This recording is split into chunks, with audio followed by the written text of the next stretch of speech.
लड़की है मेरी छोटी बहन की बिटिया सुकन्या, जो काफी सुंदर और गुणी है, लेकिन बहुत गरीबी के कारण उसके माता पिता के पास दहेज नहीं है देने के लिए। अरे मौसी, मेरी बिन माँ की बच्चियों को उनकी माँ मिल जाएगी। भला इससे बड़ा और कैसा दहेज चाहिए मुझे। जुगल की हामी भरते ही बिमला मौसी ने तुरंत सुकन्या के माता पिता को बुलवा भेजा। उन्होंने आकर घर परिवार, खेत खलिहान और जुगल को देखा और रिश्ता पक्का कर दिया, और सप्ताह भर में बहुत सादगी के साथ जुगल और सुकन्या की शादी हो गई। बच्चों को बताया गया कि अब यही तुम्हारी नई माँ है। सुकन्या ने जुगल के घर और बच्चों को बहुत अच्छी तरह से संभाल लिया था। बच्चियों को अब माँ की कमी नहीं खलती थी। लेकिन 1 साल बाद जब सुकन्या ने एक प्यारे से बेटे सोहम को जन्म दिया, तब से बिमला मौसी आकर सुकन्या के कान भरने लगी।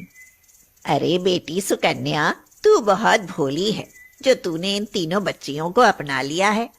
लेकिन जरा सोच, ये तीनों बच्चियां तेरे पति की पहली पत्नी की औलाद हैं।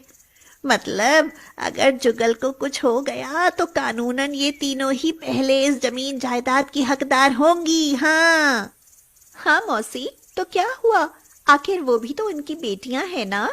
अरे मेरी भोली मैना, वो सिर्फ बच्चियां नहीं, बहुत शातिर बच्चियां हैं। एक बार जुगल को कुछ हो जाए फिर देखना उनकी मासूमियत। अरे मुफ्त में अपनी परवरिश और घर का सारा काम तुझसे करवा रही हैं, और बड़ी होकर सबसे पहले तुझे और तेरे बेटे नन्हे सोहम को ही घर से धक्के देकर निकाल डालेंगी। देख लेना। हाँ। ओह, ऐसा तो मैंने कभी सोचा ही नहीं था। लेकिन अगर ऐसा था तो मेरी शादी आपने इस घर में क्यों कराई?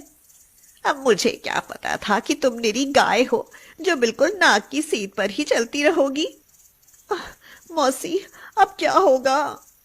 होगा कुछ नहीं, बस तुम इन तीनों पर ऐसे ऐसे जुल्म करो कि ये तीनों तंग आकर घर से भाग जाएं और कभी लौटकर वापस ना आए। हाँ। ओह, अच्छा मौसी, ठीक है, ऐसा ही करूंगी। उसके बाद सुकन्या ने तीनों बच्चियों पर तरह तरह के जुल्म करने शुरू कर दिए। जुगल जब तक घर पर होते तब तक वह शांत रहती। फिर जुगल के जाते ही सुकन्या गंगा और जमुना से घर के काम करवाती, उन्हें बात बात पर गालियां देती और मारपीट करती। दोपहर में उन्हें खाना भी नहीं देती। छोटी सरस्वती को तो दूध भी नहीं देती, और जब वह रोती तो उसे भी मारती रहती और बात बात पर घर से निकल जाने को कहती। बच्चियों को इतना डराया गया था कि वो अपने पिता से भी कुछ नहीं बता पाती थी। ऐसे में एक दिन बिमला मौसी के पास जाकर बच्चियों ने रोते रोते सब बताया तो धूर्त मौसी बोली, ओह प्यारी बच्चियां, ये तो बहुत ही बुरा हुआ तुम्हारे साथ। तुम तीनों ऐसा करो, तुम ना अपनी असली माँ के घर चली जाओ, वहां तुमको कोई कुछ नहीं कहेगा। इस पर बच्चियां बोली, हमें माँ के घर का पता नहीं मालूम। ओ प्यारी बच्चियों, तुम्हारी माँ भगवान के घर रहती है, और भगवान का घर इस गांव से बहुत दूर सीधे चले जाने पर एक जंगल में है। तुम ऐसा करो, रात के समय चुपचाप घर से निकल जाओ, वरना वो सौतेली माँ तुम्हें जाने नहीं देगी। बच्चियों ने उस मौसी की बात मानी और आधी रात के समय तीनों घर का दरवाजा खोलकर चुपके से बाहर निकल आईं, और तीनों चलती चलती सुबह तक गांव से बहुत दूर एक जंगल में पहुंच गई और वहां जाकर पुकारने लगी, माँ माँ माँ माँ। उन्हें बहुत प्यास और भूख भी लगी थी। उनकी बुरी हालत देख और पुकार सुनकर वन देवी उनकी माँ के रूप में प्रकट हुई।